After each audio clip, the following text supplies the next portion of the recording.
प्रहलाद के पुत्र हुए विरोचन, विरोचन के पुत्र वे बलि। देवताओं में और दैत्यों में एक बार इमरजेंसी मीटिंग हुई। इस बात को लेकर मीटिंग हुई कि भाई हम आपस में झगड़ते रहते हैं, देखो झगड़ा हमेशा होता रहे कोई बात नहीं, लेकिन मरना मराना वाला काम नहीं होना चाहिए। इसलिए एक काम करते, हम समुद्र मंथन करते हैं। किस लिए? बोले अमृत की लालसा से। अमृत आएगा, अमृत को पिएंगे तो अमर हो जाएंगे। भाई किसी भी परिवार में देखो 4 बर्तन रहते, थोड़ा खट्ट खुट्ट तो होता रहता है, लेकिन लड़ाई झगड़े में ये जन्म मरण वाला सिस्टम नहीं होना चाहिए। तो देवता और दानव दोनों तैयार हो गए। वासुकी नाग को कहा भैया तुम भी थोड़ा हेल्प करो।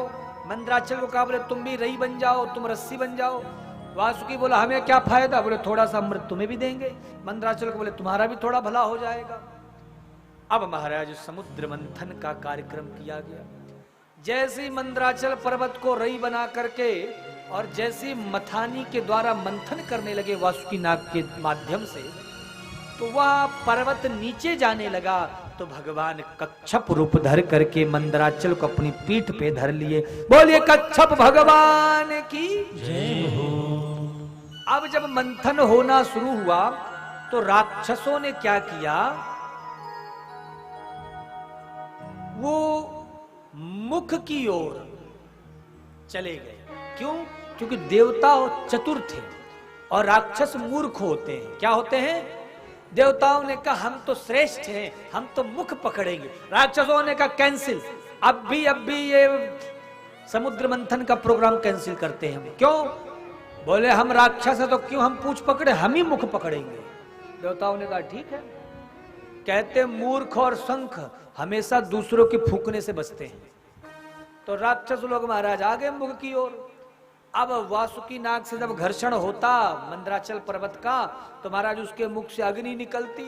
राक्षस लोग पूरे मंथन में जल रहे होते हैं। मनी मन सोचे काश हम पूंछ ही पकड़े रहते तो अच्छे रहते।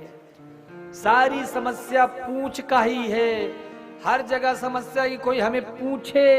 कोई कहता महाराज बुढ़ापा आ गया तो हमें कोई पूछता ही नहीं, हमारी तो पूंछ ही नहीं रह गई, तो सब पूंछ की ओर भाग रहे हैं। तो कथा आगे आती है बंधुओं कि जब समुद्र मंथन हुआ तो उसी मंथन में अमृत निकलना था, लेकिन निकला क्या? हलाहल कालकूट विष। अब जैसे कालकूट विष निकला तो सारी जगह त्राही त्राही मच गई।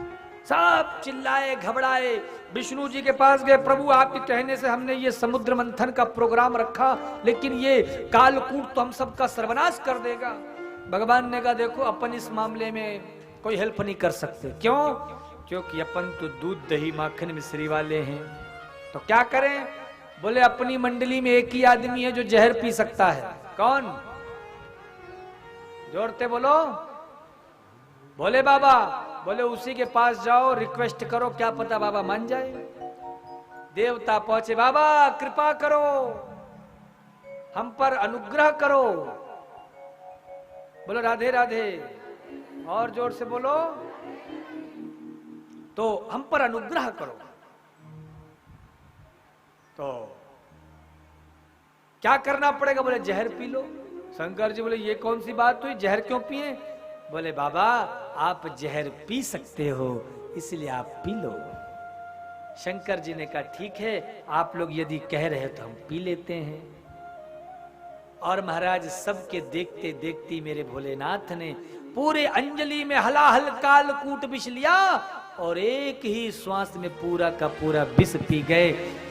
शंकर जी पिए, बाबा का कंठ नीला पड़ गया, तो मेरे भोलेनाथ नीलकंठ के नाम से जाने गए। बोलो नीलकंठ महादेव की जय हो।